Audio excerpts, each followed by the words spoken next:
Hey everybody, Ryan Riggs here, one half of the United Wrestling Tag Team Champions, and you're listening to the unofficial Maritime Wrestling Podcast.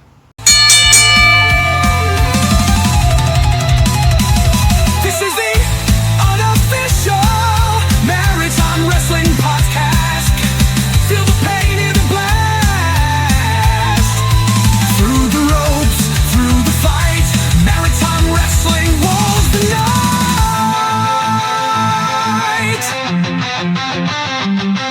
The past, the present, the future. Maritime Wrestling never dies. Hello and welcome to the unofficial Maritime Wrestling Podcast. I am one of the hosts, the Maritime Warrior, Corey Vautour. Yes, I was born with that name.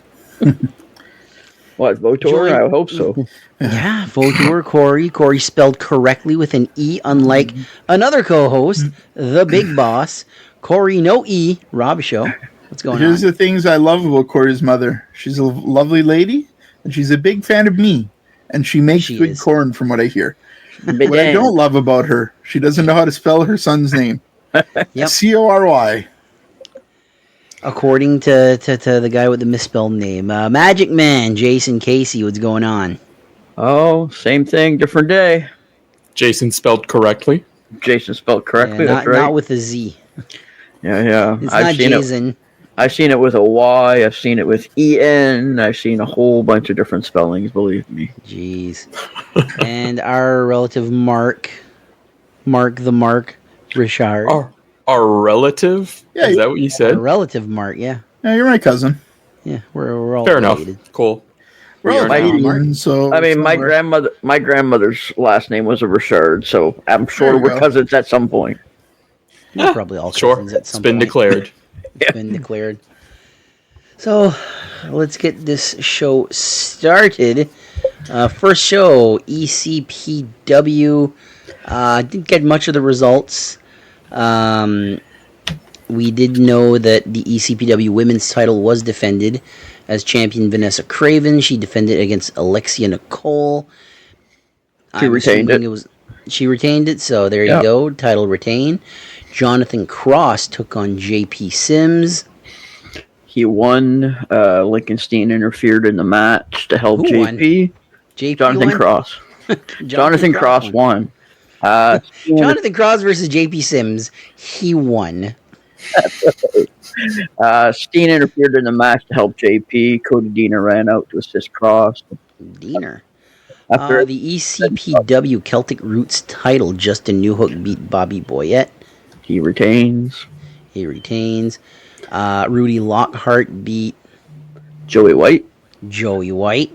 And in the main event, the ECPW heavyweight title, Lincoln Steen successfully defended against TNA star Cody Deaner. There's a couple more matches in there as well that you missed. Go for it. Thad Howitt versus Ryan Schimmel. Thad Howitt versus Ryan interesting. Schimmel. That must have been good. That would have been a good match. I'm not sure who won. I didn't catch anything on it. But also there was Chinzenko and Andre Mayat versus FKA and Sebi. And Chinzenko. yeah, new guy. Chinzenko. That's what it says here. Is he Man. Russian or Ukraine or like? It reminds me, you guys. I know you guys don't know this, but in Memphis they brought in this Russian character called Korchenko. Well, that's what I And- mean. Yeah. I just watched before we started recording the latest vlog by Sebi of them going to ECPW. No Daniel Wall, but they replaced Daniel Wall with Andre Mayat in the trip. They got home at 3:30 in the morning, and Schimmel was there smoking a cigarette. He's like, "I'm not home yet." So it's a long ride, man. Yeah. Cody Yeah. Deaner being in the Maritimes, big star in TNA. I always remembered him for the storyline with ODB.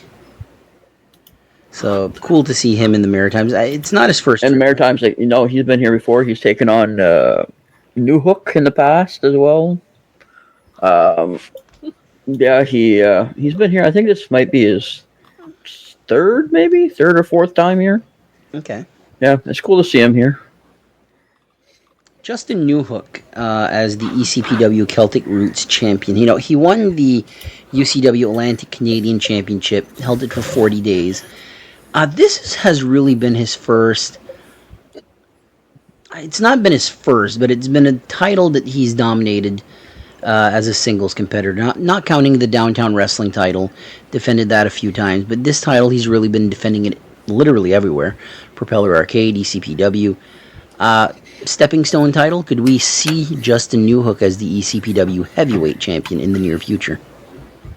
I'd like to. I think Newhook deserves a main event title. He's really been putting in the work in his singles match, especially when Connors got injured with his shoulder. Newhook really stepped out in solos, and he's doing fantastic. He started building a lot of momentum in singles, and I think he's to the point now where he deserves a big title. Corey, thoughts on this? I think it's a matter of time. I do prefer him as a tag team. I still think that's one of the best tag teams in Canada right now. Ever. So for me, if you're going to tell me, do I want to see 2 single matches with Sabotage or I want to see Sabotage teaming, I'll take them teaming every day. Do I think it's way overdue for him to get a belt around his waist as a singles competitor? Yes. Do I think he's too humble of a guy to give it to himself in North Pro? Also, yes. Yeah. I think someone else is going to have to give it to him, and ECPW could be the place. Yeah. Mark? Could That's also right, be yeah. Superstars of Wrestling. It could. Yeah. That's true. You got it. You got the nail on the head. Yeah, because that's the thing, right? If he doesn't want to give it to himself at North Pro, I mean, why wouldn't somebody else put their faith in him? Which I mean, I don't see why not. Right? 100%. To me, he's a draw. Like The other thing is, he's a likable guy. Yeah. 100%. Yeah. Like, man, We're all friendly with him. Like, we're not hanging out with him or anything, but we're friendly with Justin Newhook and all the North Pro guys and girls. And knowing him just that little bit, he's never going to put that North Pro title around his own waist just because he's like, it's somebody else. That's not who he is. That's not who he is, exactly. Yeah. remember last summer in Spring Hill? He was yeeting with the crowd during the intermission. He got some of the best reactions that night. That's New Hook. I mean, Yep. Yeah, Go ahead. he even put it on his Facebook a couple days ago. He said, "I'll never claim to be the most technical wrestler in the ring, but I'll always be the one with the more entertaining and engaging talent on the card. I'll either have you smiling and laughing or frowning and booing." And I agree with that. That's 100%. That's something in wrestling that's great. I've been saying this since we started this podcast. Professional wrestling isn't just about professional wrestling; it's entertainment too. No, and how can you have a 5-star classic and people are sitting on their hands, they don't care, and then you got someone like Logan Green that doesn't really have to wrestle and has you in the palm of his hand. Some weekends you get both, and this weekend we had what, in my opinion, is damn near a 5-star classic. Yeah. Oh yeah. And we're going to get to that in a second. I can't just want wait. to mention one thing. Lincoln Steen right now is the ECPW heavyweight champion. Is it fair to say that Lincoln Steen is like a fine wine? Got better with age? He was... I don't think this is the peak of his career, so I disagree with you there. I think he peaked maybe a decade ago. He's still phenomenal. He's still fun to watch. But, man, there was a period like... Oh, fuck, he's been wrestling so long. I want to say late 2000s into, like, early 2010s, where Steen was... Man, he's still great, but in my opinion, that was peak Lincoln Steen. Yeah, I agree with Corey. I think the older he gets, the more his gimmick turns more comedy than wrestling, which is he has fine. to lean on it. He has to lean on the comedy. He was a phenomenal wrestler. In his day, man, he had some hell of great matches. And still can. But he's not going to put on those classics like he did. No. Exactly. He's earned his stripes for that and doesn't have to. 100%. But he's someone that you can put a title on him, a heavyweight title, a world title of a promotion, and he can hold the fort. You know. Oh, he can definitely hold the fort. He definitely won't disappoint. That's for sure. But yeah, I think his career is starting to wind down. Yeah.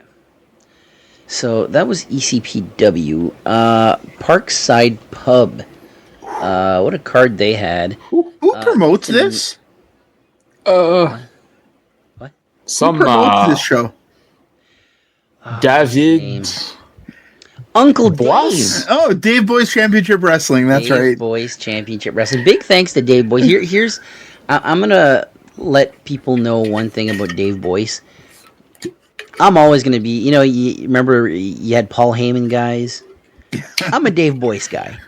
All right. When you send him a message in the morning, hey, do you have the results for your show? And less than 5 minutes later, he's like, "Yep, here they are." And then has a conversation about the main event. Dave Boyce will never know how much we appreciate him. And big thanks to Uncle Dave. I call him Uncle Dave because he's our uncle now.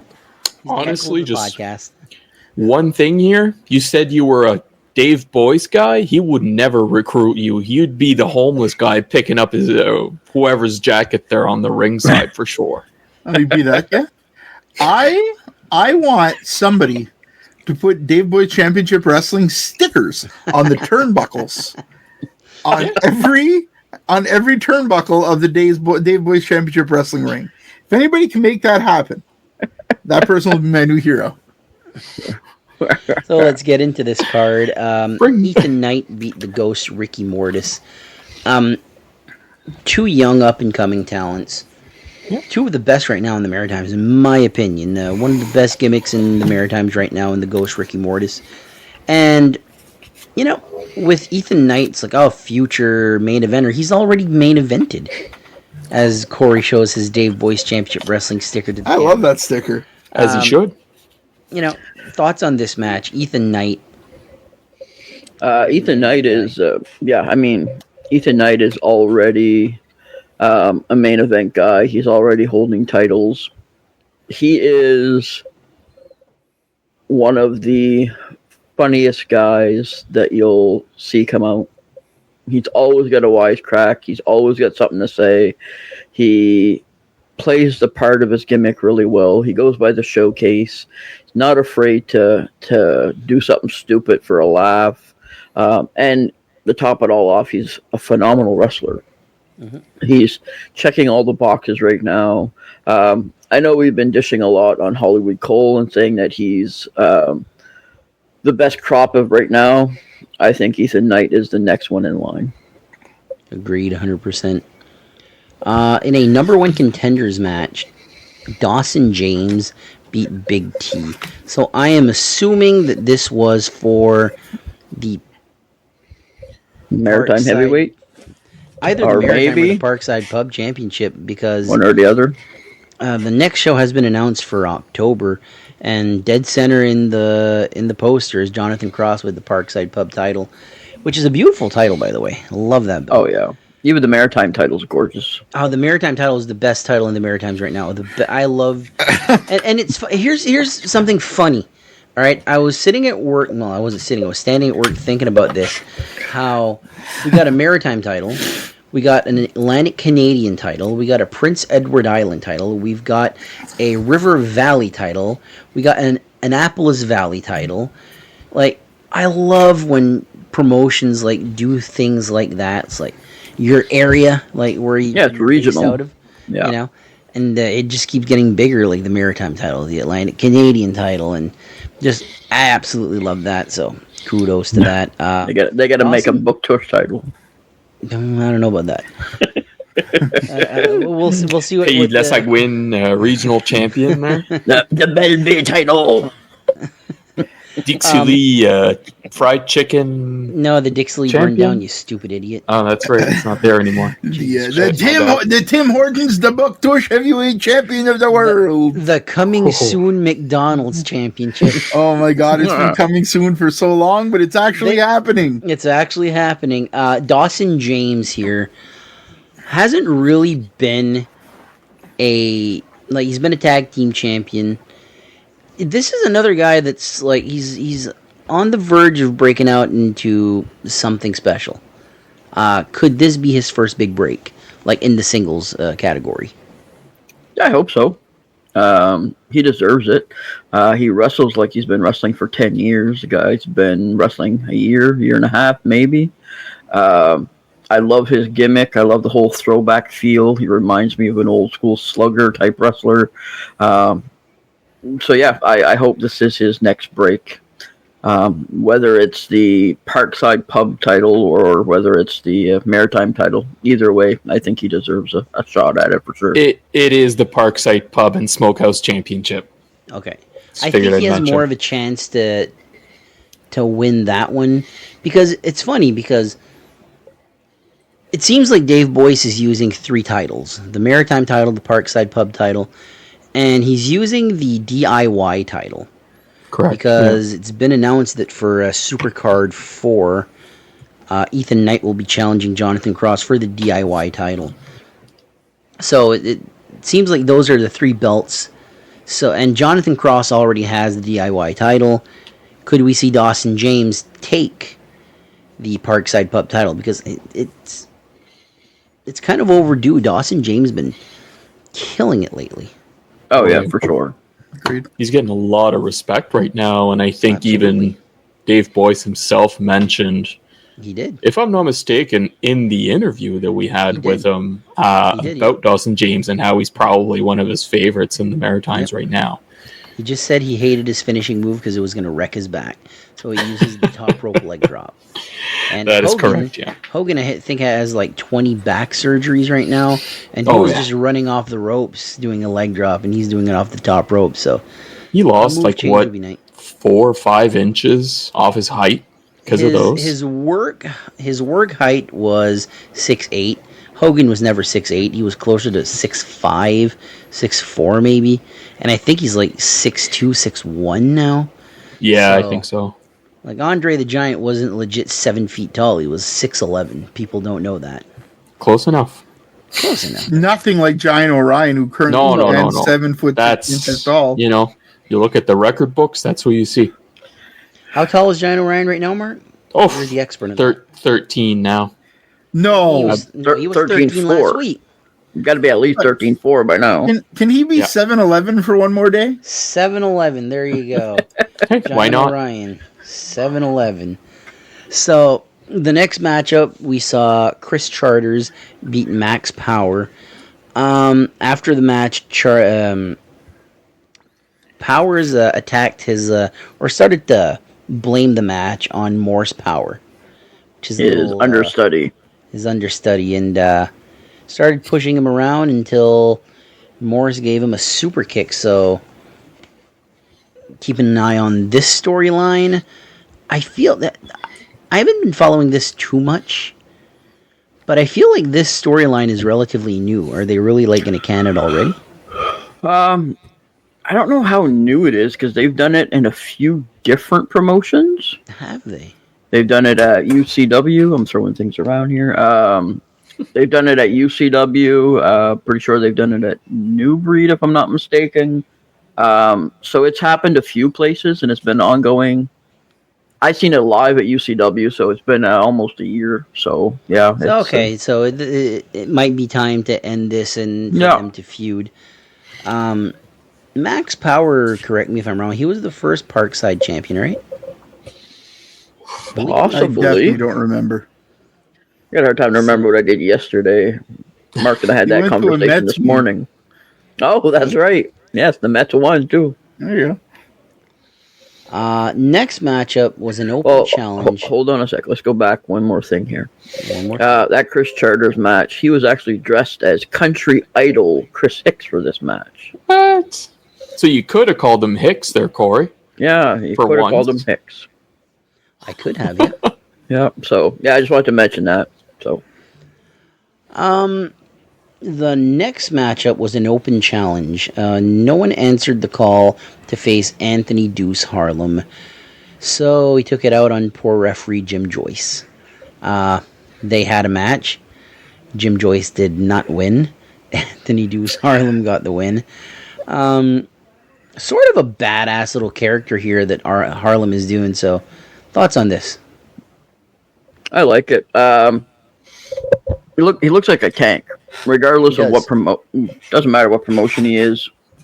The gimmick, pretty much all the way around, is just a bad boy, and yeah, he's built like a tank, fights like a tank, hits like a tank. So yeah, I love watching him wrestle. A lot of guys that I speak to love wrestling against him as well, because he's a very safe and very strong guy. So you got bigger guys that normally don't like to be put up in the air too much because of stability issues. But when they're wrestling against Deuce, he's a very solid base. So you got bigger guys like Alex Miller don't mind taking suplexes from him, because Deuce is such a big structure to hold him up. So that's pretty cool. Yeah. Honestly, he's one of the guys that I've yet to see, like, at all. Like, I scratched quite a bit of those names off of my list recently, but he's one of the guys that I'm looking forward to seeing soon enough. Yeah, because we hear a lot of him, and he shows up in these, like, promotions that are mostly in Nova Scotia, though. But I feel bad for Jim Joyce. Yeah. That's all I have. yeah, that's another thing. Absolutely. Attacking a poor defenseless referee. How dare I mean, Harlem. Deuce was trained by Troy Merrick, so Yeah. Explains got a lot. yeah, he's got a Could have good been worse. structure. Yeah, I mean he's got a good structure, a good foundation. I remember watching Deuce when he first started right away, to now, unbelievable. I think he's only been wrestling for year and a half, 2 years tops. Hasn't been that long, yeah. Oh, yeah. And he's improved leaps and bounds. I've seen him when he first started just come out as a walk-in with other wrestlers, kind of being like the security, the bodyguard type character, and now he's United Wrestling Tag Team Champion. You know what I mean? So Was ECW Tag Team Champion as well. yeah, so yeah. So you know what questions I always ask when we talk about titles? How long before he gets a singles title? Is he ready for that? I think he is at some point. I think he's in the same boat as a Dawson James.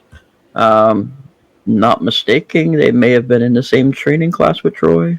They won tag titles together, so Yeah, it's possible. It would make sense. I'd say Dawson probably tries to get more matches elsewhere. Yeah. And that additional experience goes a long way. So that might be the only thing holding Deuce back. Yeah. So unless I missed something, it's main event time. Yeah, buddy. It is. So I've been raving since the IPW takeover show that the Fatal 4-Way there was Match of the Year candidate.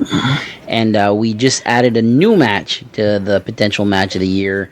For the Maritime Heavyweight title, Chip Chambers defeats Madison Miles in one of the best matches I've seen in a while. 100%. Love this match. I don't have enough good to say about it. So I've watched it 3 times already.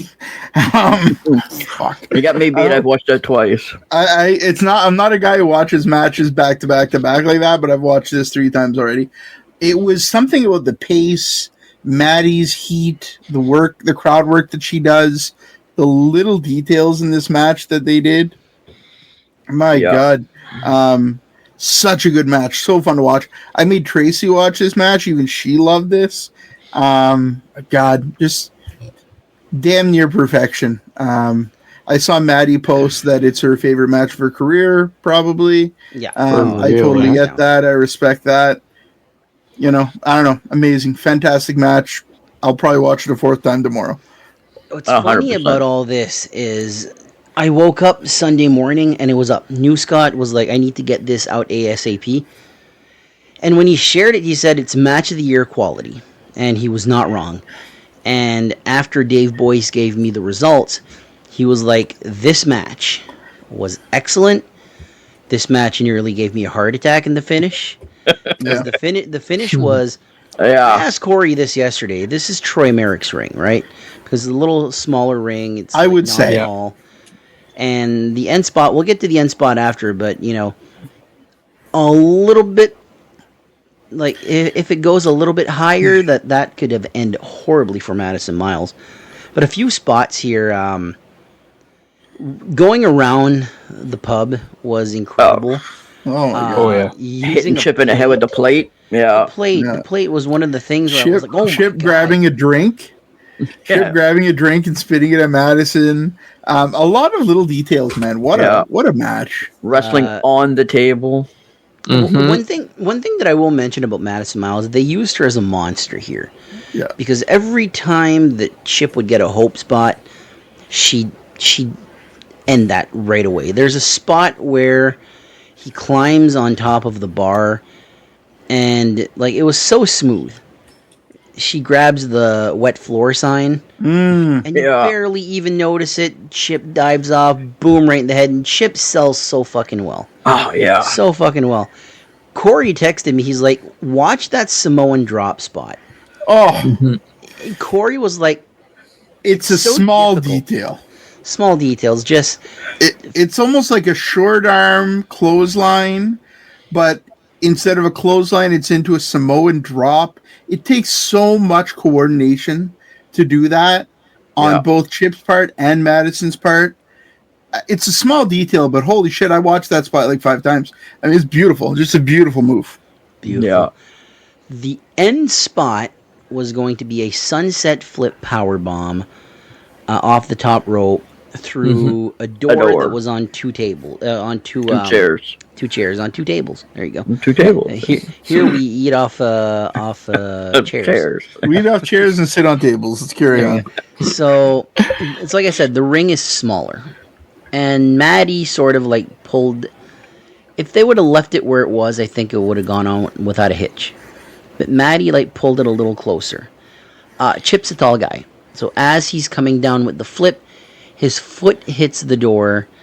The door sort of goes up, and here comes Maddie. And it went... I can't say it went great, because the door didn't break. She landed on the door, but not on the side of the door. Like, the door looked like it was going Thankfully. up, and that could have smacked... Just crushed her spine. Yeah. And Dave Boyce said, I nearly had a heart attack right there. It was scary. That's a scary spot. Yeah. I'm so happy that Maddie was fine. I think it's time to put Maddie in the discussion as the greatest female wrestler in the Maritime history. Oh, for sure. I don't think anybody tops her. I agree think so completely. either. Not She's right a now, fantastic wrestler. And she's 24, 25 years old. Yeah, I think she's 25. Yeah. Ton of That's future. insane, huh? Ton of future. And this summer, she's got matches lined up with some great talent. Yep. Yeah. Yeah. Like, honestly, there's nobody else that deserves to be the head of the women's division, you know, especially taking on men. That's crazy. And to have that type of caliber of match and just have it go everywhere in that pub and, like, the spots that were involved and so well executed. Like, honestly, even that power bomb, like, you know, like, it wasn't their fault. Like, it was just, it was a miscalculation.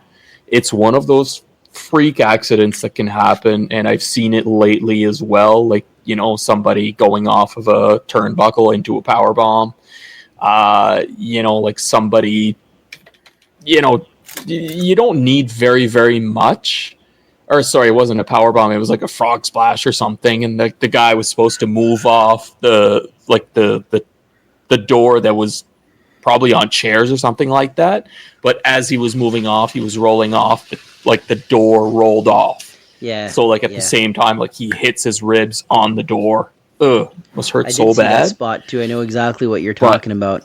Yeah. So like, you know, it's shit that happens, right? And it's a sport where you have to be some brave son of a bitch to do that, right? Yeah, and there's no Like, do-overs, kudos to right? them. Like it's Yeah. it's not like Exactly. they're stuntmen in a movie where they get to No. reset the shot and do it again. It's not even you doing it; it's a stuntman. Like, yeah. You know what I mean? So Yeah. kudos to them both. oh yeah, If Madison wouldn't have went to the UK for, I think it's like 3 years, I think she'd be on a main promotion right now. Yeah, I Not think so too. Not saying that she won't make it to a main promotion because she's only 25 and she's got lots of time left to Oh, go. lots. But I think if she didn't go to the UK, she'd be on either TNA right now or potentially AEW. Do you think, though, that it would have been too quick for her and that the UK excursion, it gave her experience? Yeah, I mean, you'll never know. You'll never know, obviously. The UK excursion definitely helped her. I mean, she was part of Ragnarok Mythos. You know what I mean? That alone, just the acting performances and, you know what I mean, polishing up, doing that multiple times a week, you know what I mean? That alone definitely helped her out. So, yeah, you're damned if you do, damned if you don't. She may have made it if she stayed. Maybe she makes it now because she's got more experience, but she deserves it either way. Absolutely. Agreed. It's funny. There's a guy that I talk with about Maritime Wrestling, and There's 3 guys right here you talk about. Hey, you dumbass, we're all here. yeah, but Who is it's it? none of you. It's a None of coworker us. mine. who's that son of a bitch? Anyway, he told me, like, it's funny how the Maritime wrestling scene right now is so different from anything else on the planet. It's still like a territory system in a way. Yeah. Where everybody, like, travels the maritime territories and all that. And I guess it's the norm now, but for maritime wrestling, it's like very intergender matches and all that. Some And places. we've come far in that.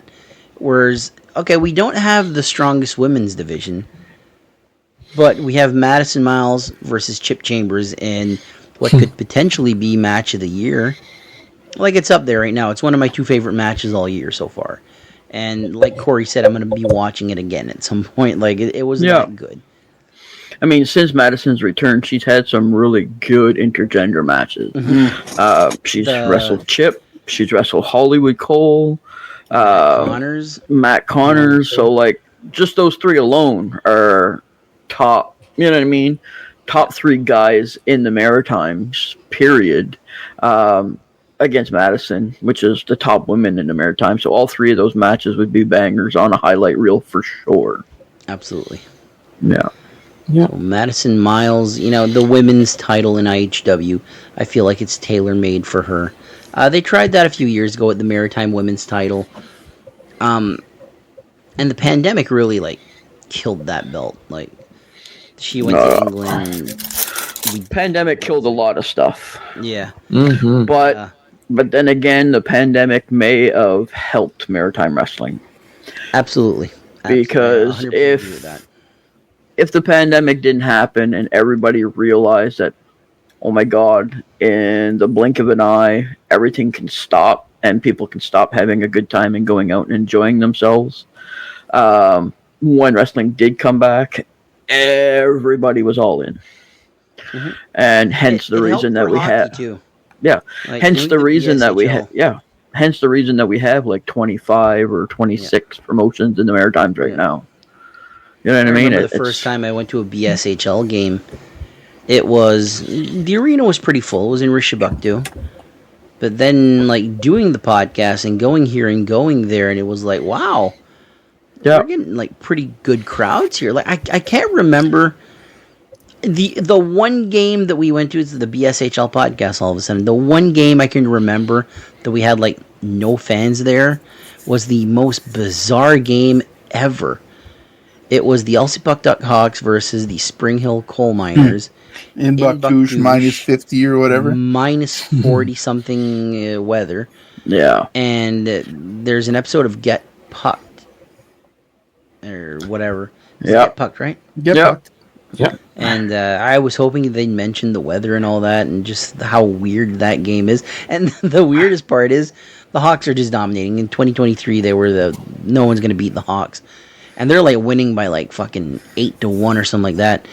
Going into the third period, they're like, we're going to play straight time. So the clock never stopped. I think the thing with the pandemic is you don't know what you've got till it's gone. Yeah. We took everything for granted for a long time. Wrestling was here. Hockey was here. We could go see a movie. I could go over and see Mark. I could spit in his mouth if I wanted to. Didn't matter. Nobody was going to stop me from doing what I wanted to do. You got to see Mark's face right now. Mark's face right now. Just like, ugh. Yummy. Yeah. So And you could do whatever. They're expensive nowadays, man. You're welcome. You can do anything you wanted to do. When the pandemic came, you could do nothing. So once everything opened up again, I think people don't take it for granted. Local music is booming right now. Yep. Wrestling is on fire. Senior baseball is doing great. The Tri-City Tide just had a good first season. Yep. Senior hockey, junior hockey. People aren't taking it for granted anymore. And I think that's a big part of why we're seeing this boom in live entertainment. You know what? When the pandemic ended, I started watching Maritime Wrestling. There you go. See? There you go. Look at that. It brought me out. So more appreciative. Speaking of hockey, Corey, BHSL, you just had an announcement of a new team. Might as well say it. BSHL, baby! The Bushel. Anybody listening to this from the Fredericton area, go follow the unofficial Blues Senior Hockey League podcast on Facebook, and go follow the Fredericton Express, because the BSHL is coming to the Fredericton area this fall. You'll see Corey, some cameras, and a lot of good hockey. So, I'm pretty excited about that. Can't wait to see it in person. We'll be making some trips to Fredericton for sure. Corey and cameras. If there was like an afternoon game and then some CCW that night, that would be a that'd good be day. so sweet. I've been due for CCW, and Yeah, exactly. so let's move on to our. What are we doing next? Sunday. So, Mark, the question of the week. Holy cactus Janus. Do you know what time of the week it was yesterday, boys? 2 days ago. What are we today? No, we're Monday. Holy shit. Yeah, no, it's yesterday, motherfucker. It'll be Wednesday when this comes out, so. Yeah, that's right. Oh, shit, yeah. Well, today's Monday, guys. Come on now. Fucking Mark. Come on now.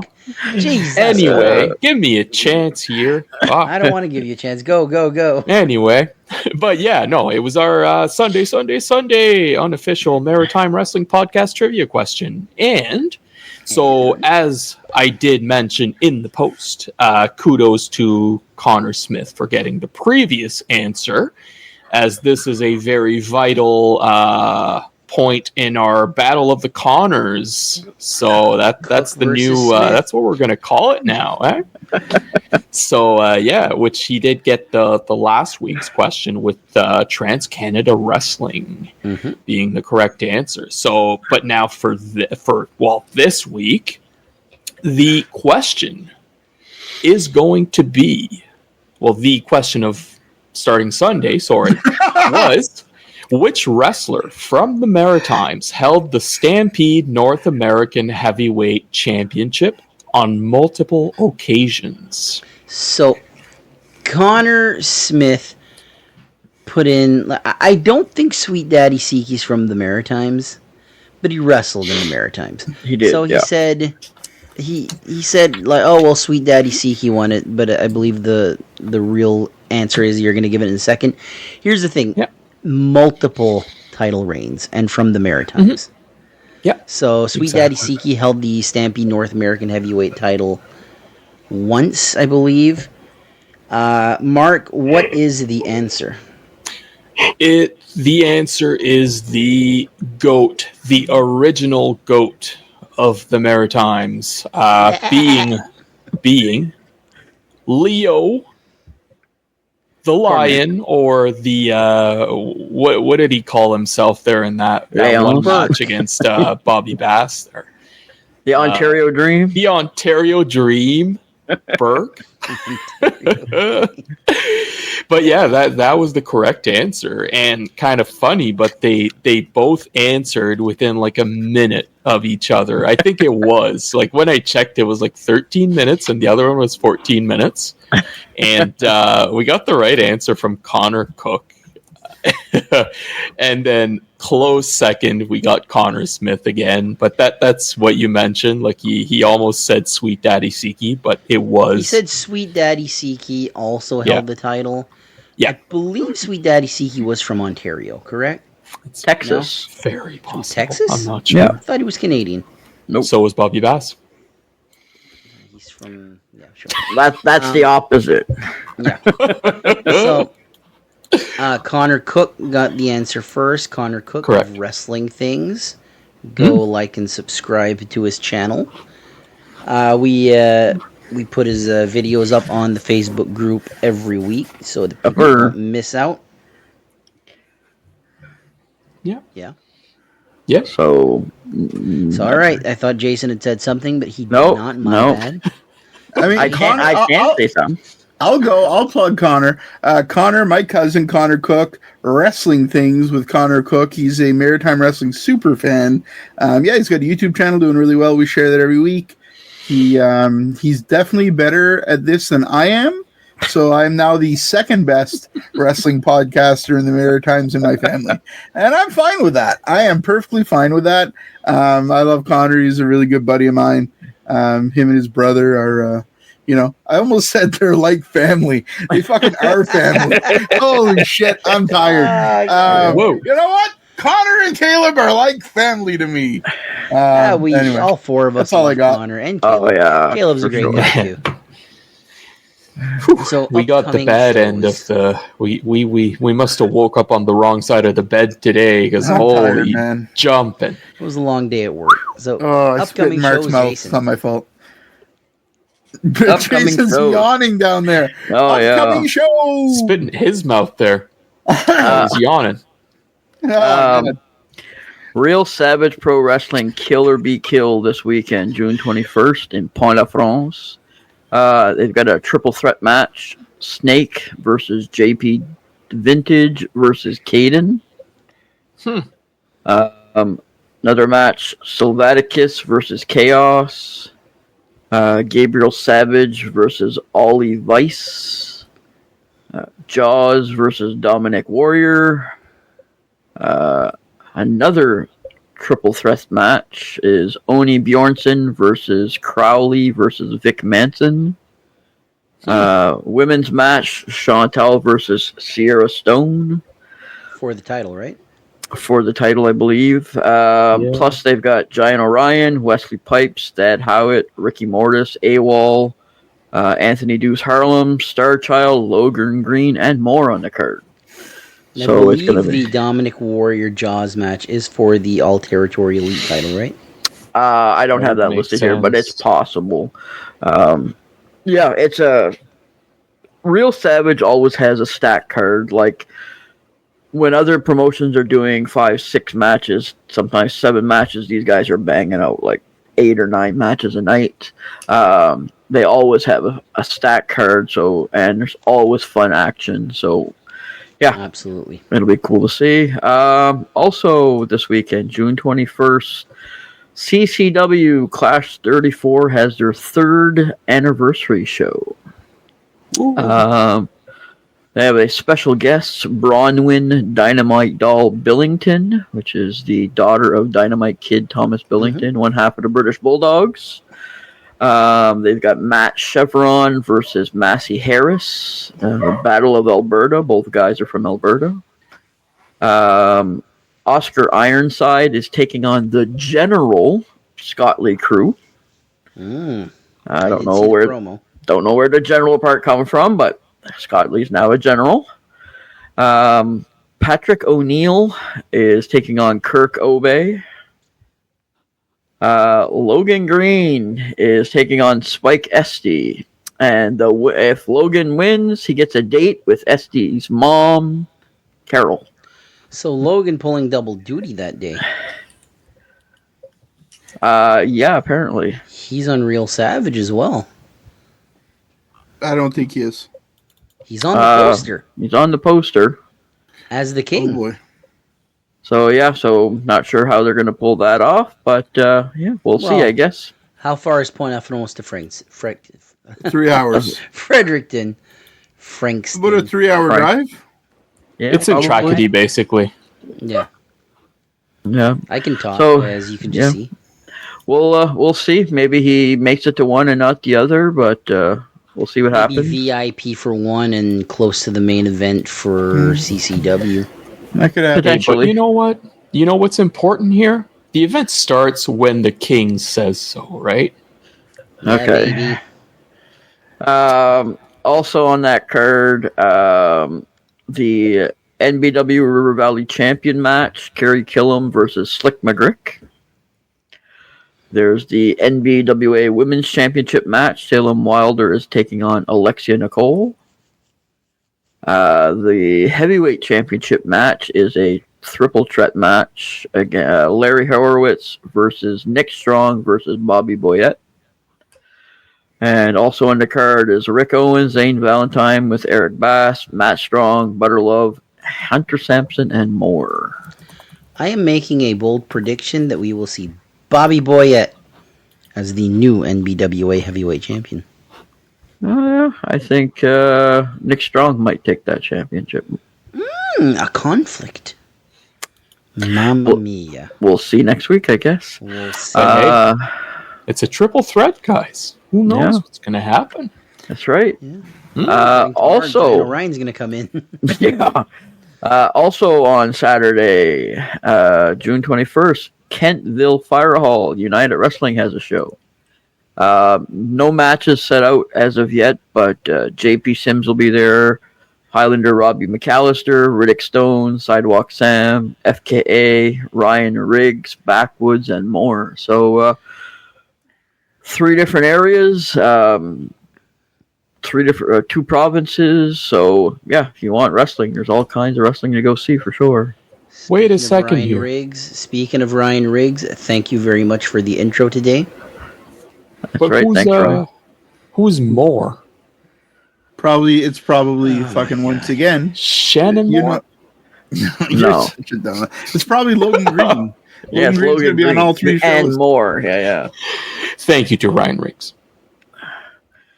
Yeah, so lots of action coming up this weekend for sure. Want to wish a happy 3rd anniversary to CCW. Absolutely. 3 years of plugging away, bringing in 400, 500, 600 people per show is fantastic.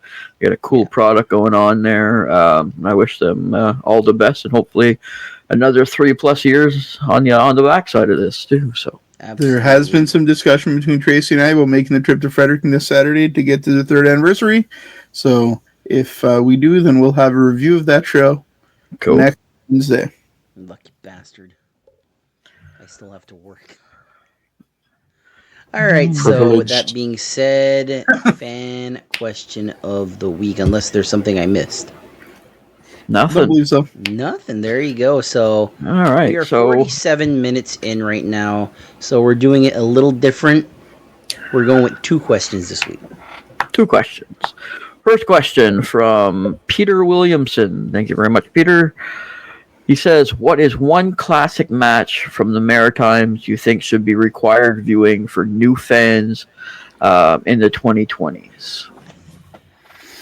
I know what Mark's is going to be. For me, there's not a lot. You can't go into Grand Prix or international wrestling and say this match because you can't view it. Any Grand Prix matches that exist, it's studio wrestling, 4 or 5 minute matches. So I had to look late 90s, early 2000s. So my pick is a match that we've discussed at length here, and it is the September 2001 ladder match between Wildman Gary Williams and Bobby Roode for the Real Action Wrestling title. Yes, the match where the belt rips in 2.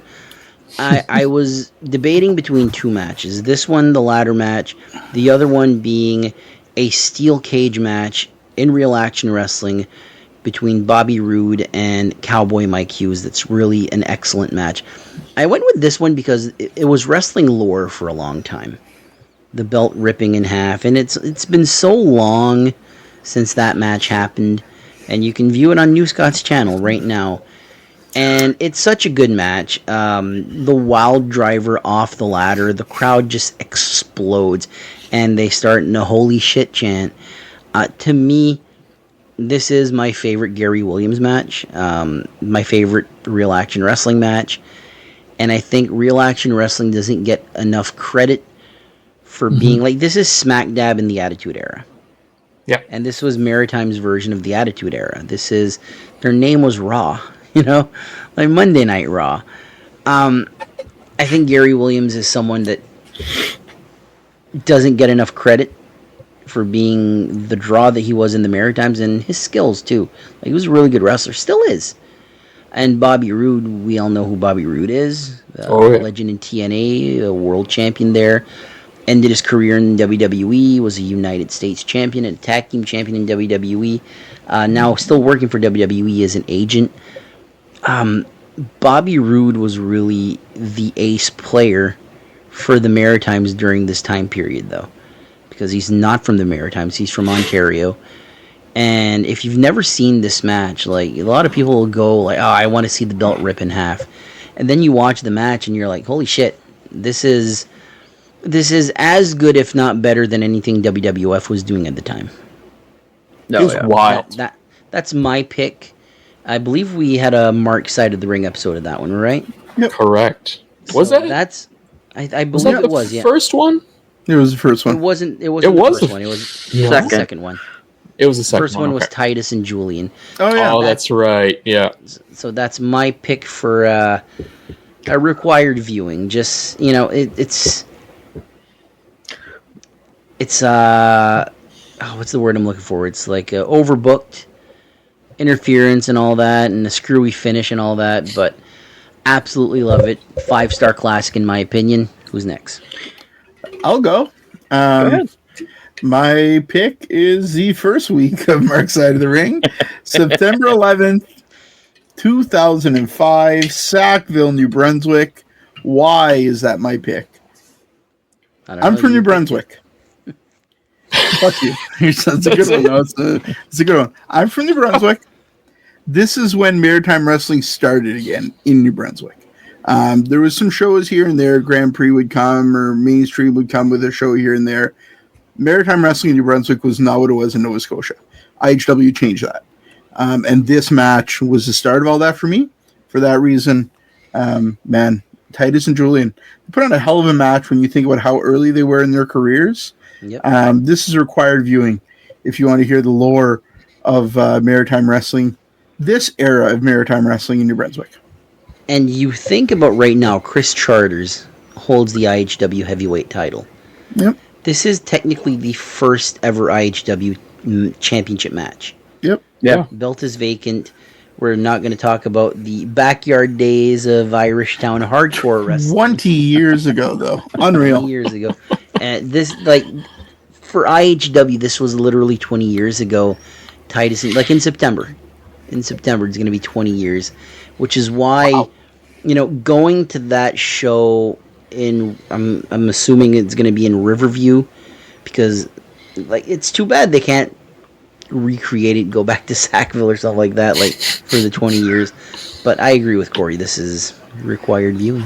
It's going to be an emotional night. I'm not going to lie to you. September to Surrender 20 will be a special night. It will be. Who's next? You go ahead, Mark. Want me to go? All right.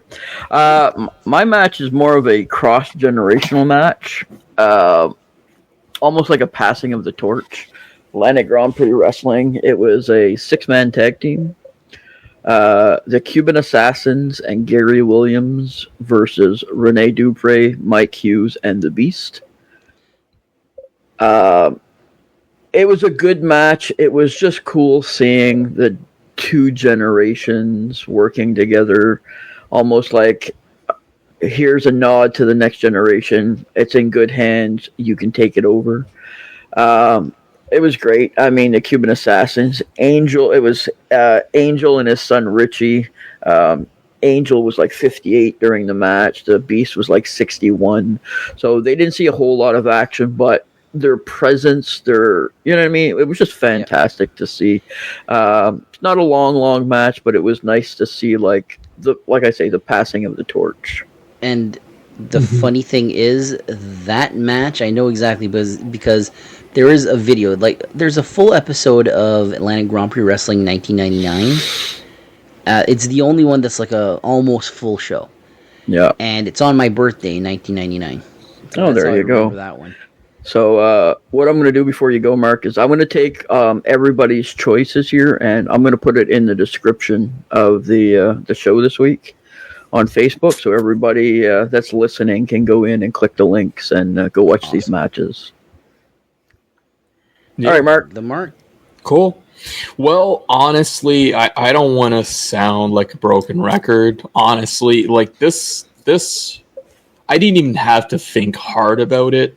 You didn't think at all. And, well, no, I mean, there was no thought required, basically. Because honestly, like I did review this match already. Really? No and kidding. It was Leo Burke versus Rick Martel for the AWA World Championship. And like, honestly, like, it's, again, and I don't want to sound like a broken record, but it was the best, well thought out and built match that I've seen possibly in my life, just because of the simpleness of it and how it worked from one end to the other. And honestly, watching it, you had no idea what way it would go, but yet being so simple and so effective, right? And how the characters were built, the storyline was there of Leo Burke being the golden child. Like, you wanted him to absolutely win the belt, right? So, yeah. You know, something that's been a quest of mine lately is trying to find, and it's something that I've discussed with Jason and with Corey and Mark, where we're basically going to be on a little quest to try and find unknown footage of international wrestling, Grand Prix wrestling. We're going to be on social media, going to see if people have videotapes that they have in their closets or something like that of these old promotions from the Maritimes that haven't seen the light of day since they aired, probably. But as of right now, the oldest match and the oldest full show, and I know Dave Arthur said it wasn't the full show, but I'm talking about TV show. The 1 hour TV show that's like 40 minutes long, 45 minutes long.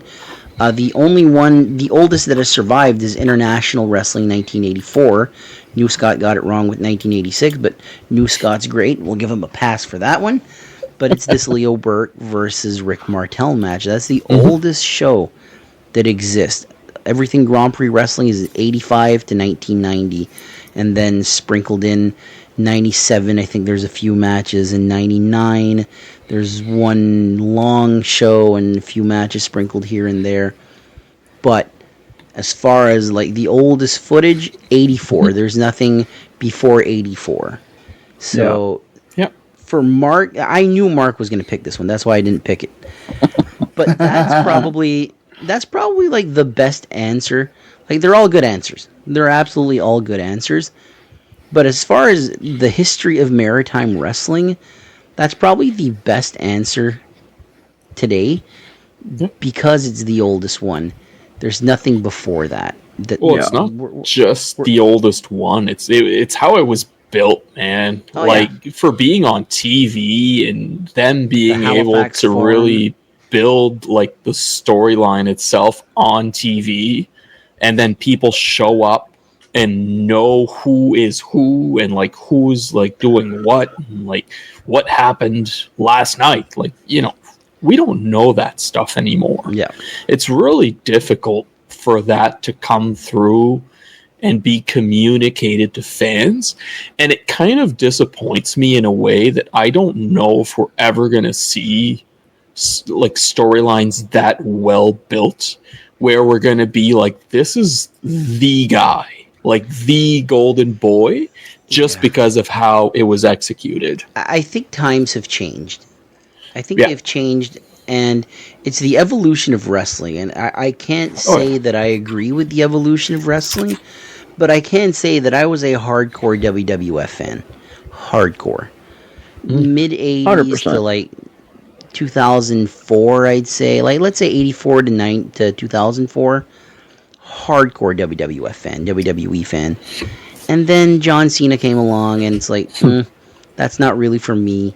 But you still got a guy here, a guy there. And then they stick around a little too long, and you're like, and you're always comparing them to your favorites. Yeah. So to me, it's a generational thing, too, where I remember going to Dalhousie and talking with a guy there, and he started watching wrestling in, like, 2005.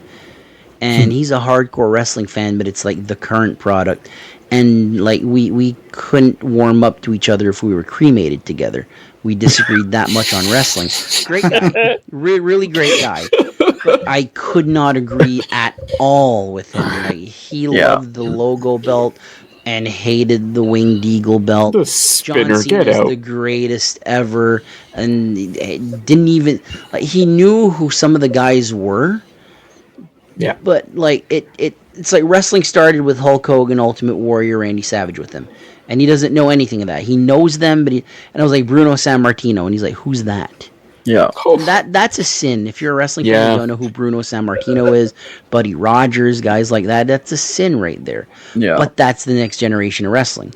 You know, like guys that were born in like the late 90s, early 2000s that grew up, like they were kids watching Batista and John Cena. That's their Hogan and Warrior. Yeah, because that's just the cold hard facts of life. It's all based on memories, right? Because I mean, if you're old enough, like I'm turning 51 this year.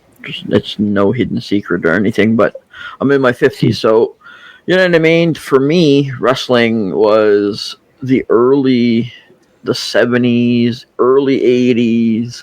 I remember going to the TV station to watch Atlantic Grand Prix tapings.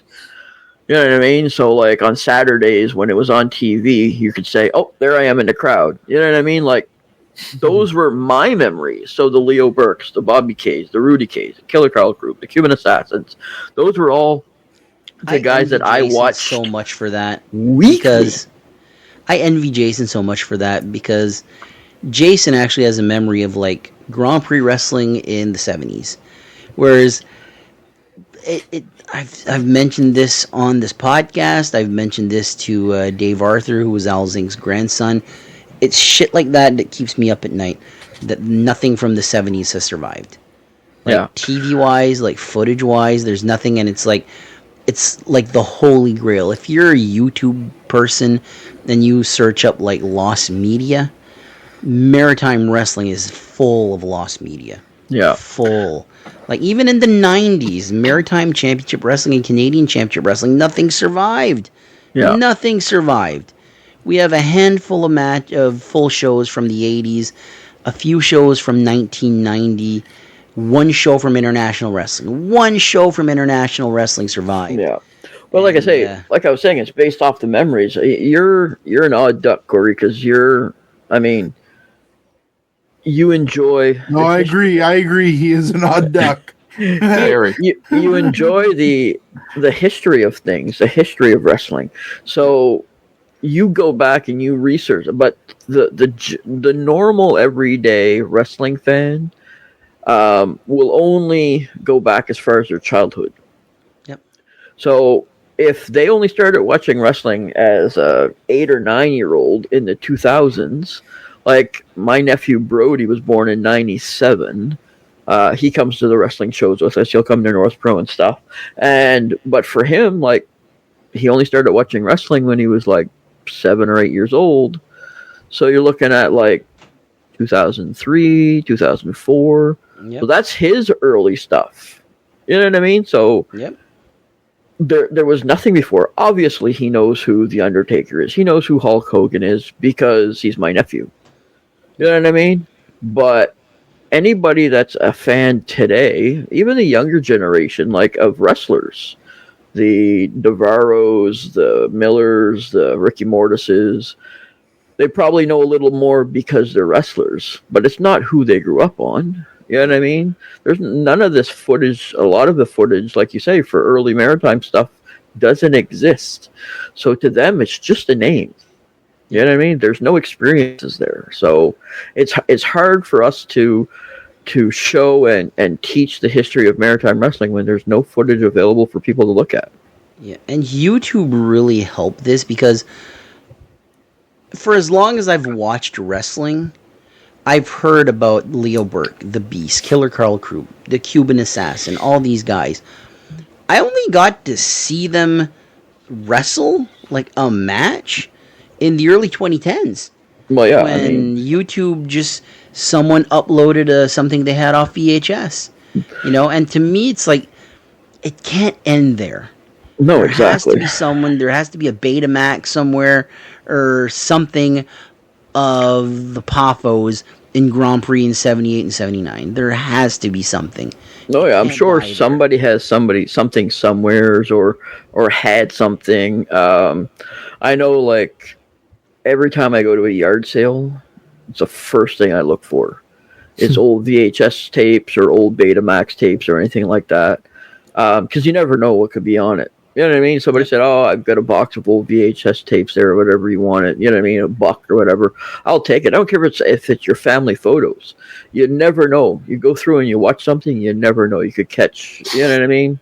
Family photos or making a family there. Better watch out, Jason. Yeah. Well, either way, whatever Family works. tapes my ass. Yeah, but you know what I mean? You never know what could be on a VHS tape, because back in the day, everybody, you'd tape on the VHS and you'd tape over it again. You know what I mean? Everybody had that little piece of Scotch tape on there to make it so you could retape over it, or you know what I mean? Like, so yeah, you never know what you can find. So yard sales, auction sites. I'm always forever scouring auction sites because you never know what you can find. All right, so we have time for one more question. So Sure. What is the next question? Next question is from René Charbonneau from Quebec. Listener, love a it. Quebec listener, yes. Who's a great talent that you feel isn't being used to their full potential? I started last, so who wants to start? Mark, go ahead. Since I went last, I suppose. And honestly, I'm gonna. You know what? He's a Quebec listener, so I'm gonna provide a Quebec talent just for this question that does wrestle in the Maritimes regularly.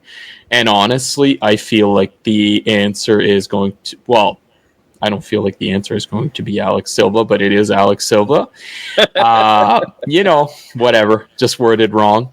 But anyway, but no, I mean, honestly, the guy deserves to be world champion anywhere he goes. Like, he does it so well, with such drive behind it and so much meaning. Like, you understand the storytelling behind the match itself without even saying a damn word. Like, there's nothing more valuable than that, and especially going on about what I was talking about earlier, where there's no televised matches or anything like that, where a guy is able to tell a story while in the ring. Very, very valuable. I could see him being a number one somewhere, if not in Quebec. Sure, I would make him number one in North Pro right now. Why not? Might just be at some point.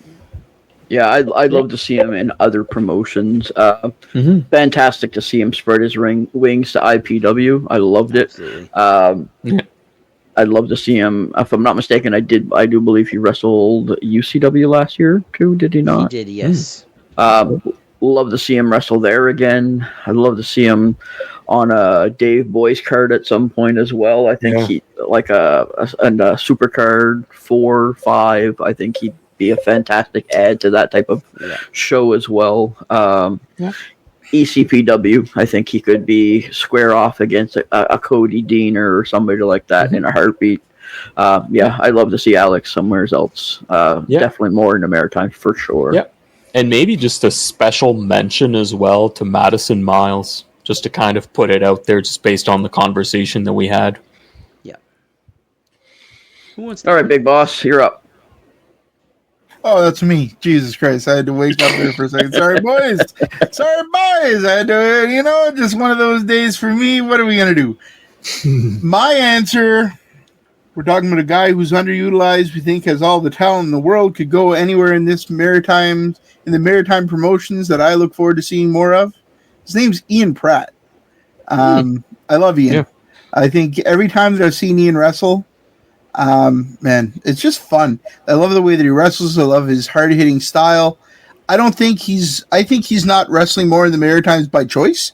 I just think that's his personal choice. He's not a young fella, and I don't think he wants to wrestle everywhere, but he definitely deserves more pushes. I love Ian Pratt, man. What a guy. And a great guy, too. Having had many conversations with him, he's one of the nicest guys in the Maritimes. But that's my pick. I'm going to throw it over to Corey. Oh, me. Great pick, by the way. My pick, I looked at Ian Pratt. Don't take my pick. What? I said don't take my pick. I won't. So I had two names, Ian Pratt and another guy. So Corey's already stole one. So Ian Pratt was an honorable mention for me because I agree. But Ian's getting quite the push in Kaizen right now with Pratt Industries and all that. And to me, it's really someone that's really being underutilized, whether by choice or whatever. My pick is El Fuego Dragon. Because El Fuego Dragon was the That's not Jason's pick. No, it's not. If you look at NWE was, I call it the Miramichi territory. Yep. The Nui, there you go.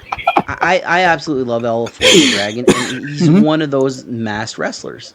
Yep. Yeah. Just like Fantana. I've enjoyed many. That's what they call a luchador, Corey. A masked wrestler is a luchador. Oh my He God. wears a mask? No way. I thought that was his real face. You guys are dicks. I'm trying to put a guy over here. But yeah, no, when he was in NWE, he's someone that, you guys gonna do that all the fucking time? Jesus Christ. Probably. My God. Childish. Nui?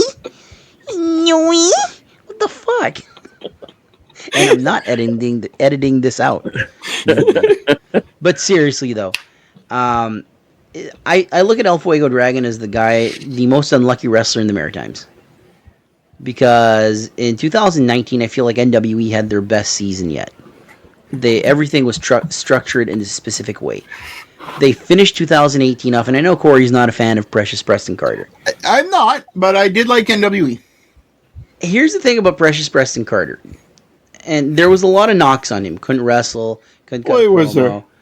And didn't have a good look, whatever. Do you know what Precious Preston Carter did have? Heat. Plenty of heat.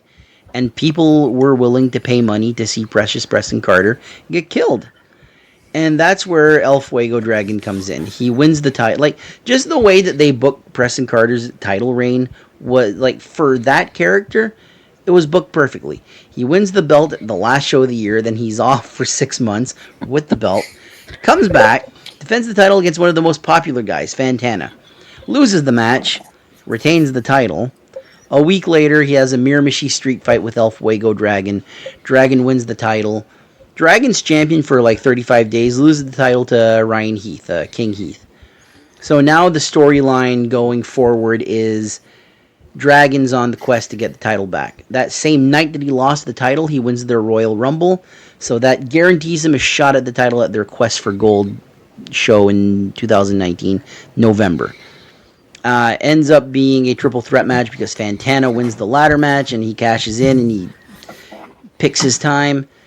And they reveal the new finishing move for El Fuego Dragon. It's the Dragon Sleeper. And 2020 is going to be his year as the champion. He's going to get his proper run with the title. COVID-19 hits. And one show was announced, and it was going to be the culmination of the feud with Ryan Heath. It was going to be a submission match. The Dragon Sleeper versus the Ryan Tamer. Yes, the Ryan Tamer. He used the Chris Jericho Lion Tamer and called it the Ryan Tamer, as everybody's laughing in the background. I find it's a nice little pun. But yeah, it ended right there. Very unlucky. He had a handful of matches after that. I've always been an El Fuego Dragon fan. I always enjoyed his gimmick. And, I think it's by choice that he only wrestles a handful of matches. I hope it's by choice, because if promoters aren't booking him, I don't know why.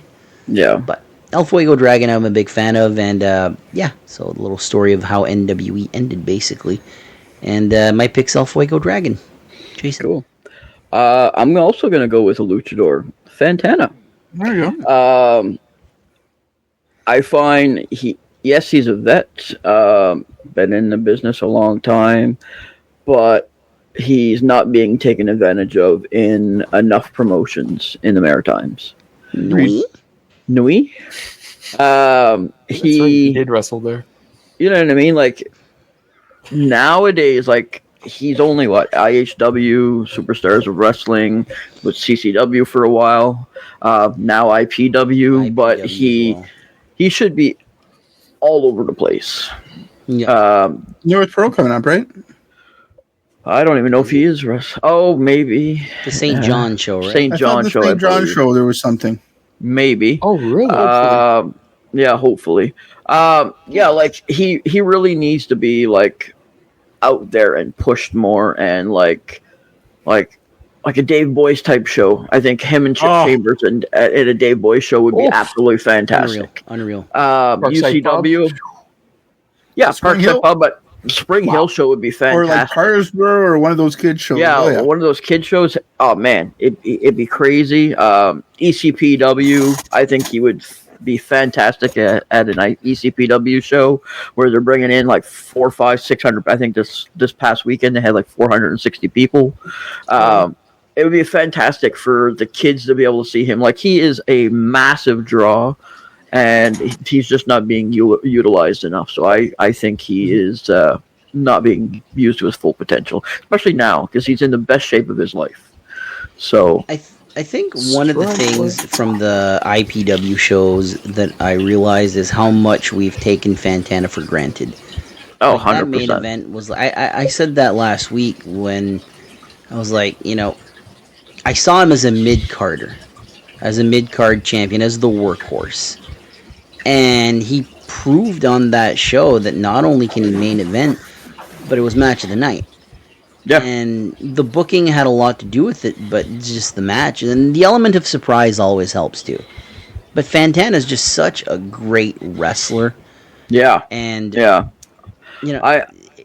he's a fantastic wrestler, and I think he's finally getting the opportunity with some of the promotions now that are letting him spread his wings. Yeah. I think for a long time, as you mentioned, he was booked as a mid-card workhorse. So everybody figured that's where he stalled out as. But now that promoters are booking him in the bigger spots and giving him the opportunities, people are seeing what his real potential is. Yeah. And I think this is Fantana's resurgence. And if any promoter is listening, book him now, because all he can do is elevate your product. Strike while it's hot. Yeah, exactly. Absolutely. Because honestly, even myself, like the first time that I had seen him, oh man, it was a singles match, if I recall correctly. And I was like, wow, like I've never seen anything like this. I think it was in Riverview at IHW. Like, I was like, I've never ever seen anything like this. And like I kind of knew Fantana as, again, kind of I think he was the River Valley champion at the time in Fredericton in CCW. And I was like, is this where he kind of tops off? Is it because of his style? Is it because of, like there's so many factors? And I was like, like this is very, very interesting because this is very unique. We don't see this very often. Why not take advantage of it, right? Yeah. And all of a sudden, I've seen him now, as you guys mentioned, in IPW. I've seen him again in IHW and Mirror Machine. I was like, wow, like, this is insane. Like, it wasn't the same match. And there's a lot of these guys that have that style of wrestling where it's very choreographed in similar ways. But his matches can be very, very different. And I love that. Right? It's not always the same spots. And you see that a lot, especially like if you look at AEW now. You don't see that out of those guys. And it's crazy to think that Fantana is here in the Maritimes, and yet his matches are not choreographed in the same spots every single time. And, in this conversation, you're talking of the best wrestlers in the world, according to some guys that are out there. Like, that's crazy to think about. I think the knock right now on an AEW or even a WWE is, and I had an argument with a guy about this, about the Maritimes and mainstream wrestling, same guy from Dalhousie, actually, where he said, like, well, I said, like, Raw, SmackDown, Dynamite, and especially for AEW, it's pay-per-view quality matches. Why would you buy the pay-per-view if you're going to see the same thing on free TV? Yeah. And to see the Maritimes, well, his argument was like, well, you buy a Maritime wrestling show ticket and you're going to see pay-per-view quality every time you go. Yeah, well, we're going there once a month, if that. Yeah. Yeah. So you got to have your pay-per-view quality thing, Yeah. With Fantana, like, that match with Zane Valentine just blew me away. Just can't say enough great things about that match. And Fantana just, it was Jason's pick, right? Yeah. Yep. To me, Fantana, going back to NWE for a second, he's the first ever NWE champion. So that's his first world title. And I believe his only one. And I think that's crazy to think. That's crime, How far back is that? I believe he won that title in 2014, so 11 years ago. Crazy. Yeah. Insane. I don't think he won the XWA championship, because I believe he'd started in XWA. You know what? We can ask him that tomorrow when we interview him. Tomorrow, so tonight at 9, the Maritime Luchador Fantana will be here, and we will ask him that. Absolutely. He'll be in Booktush, you mean? I hope not. I don't even know if he knows how to find out where Booktush is. He will be in Bucktush in the middle of July. Shit. Bam. Is he really? Yeah, Is he booked? 14th of July. That's cool. Go see him, Booktush. Yeah, Bucktush. Yeah, Bucktush. Go Bucktush. Go Bucktush. Booktush. Is there going to be a McDonald's in Bucktush by the 14th of July? No, that just broke ground, dude. All right, fine. But they have a Tim Hortons, so you can have an ice cap while he's there. There you go. Hey, that's like win. There's also a rumor floating around at work that behind the Tim Hortons, they're going to be building a No Frills. Oh, really? I can see that. You guys should have a second grocery store. Yeah. Rishabakto has like 3 within 10 minutes of it. 4, technically. They need a Dollarama because we have so many in Moncton. Oof. Yeah, we can give you one of ours. You can definitely have one of ours. You can have one. has a dollar store. A great Canadian dollar store. It's not the same. Bucktush has a Dollarama. Bucktush has a Dollarama. Listen, I'm going to tell you right now, my girlfriend is addicted to Dollarama. She knows where there's every Dollarama. She can smell a Dollarama around the corner. She looked at me one time. Tracy looked at me one time and said, "Turn left." And I said, "What?" And then I turned left, because you got to listen. And then she said, "Turn right." And I turned right. And she said, "Turn left." And I turned left. And boom, Dollarama. Out in the boonies or something? I wish I was making that up. Yeah, Bucktush is definitely more developed than when I lived there. That's for sure. I lived there in 96 and 97. Woo! Was it Booktush or Bucktush? Because the old library still has Bucktush. B-U, not B-O-U. I'm not sure exactly when. Yeah, I'm not sure exactly when it switched, but when I lived there, the J.K. Irving Arena didn't exist. Yeah. The farmers market didn't exist because I lived right behind the church on Bellevue. That was the second time I lived there. I used to work at Pays de la Sagouine, so that was the second time I lived there. First time I lived there, I lived on Rue Saint-Jean-Baptiste. Jason was the Sagouine. That's right. Oh. I was pastry chef for the restaurant there. I was also interpreter for the museum that summer for the. I bet the food there was good. Yeah, it was good. All the pet desserts. I've got all the recipes. Yeah. I love me some good food. Yeah, for sure. Holy. Are you sure you didn't dress up as Sagouine once? May have at some point. All right, there we go. Now we're getting there.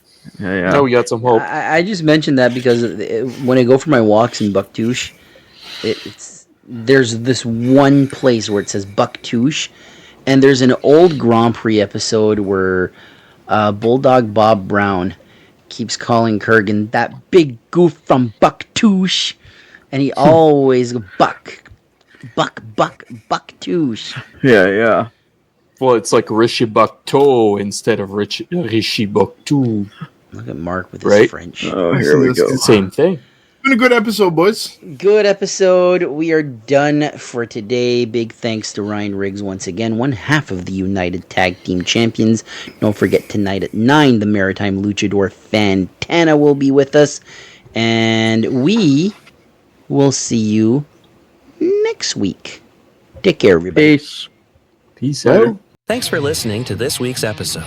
Don't forget to like, subscribe, and remember to catch us here every Wednesday for a new episode. Please visit us on Facebook, Instagram, and more. Links are in the description. See you next time. Don't miss out and don't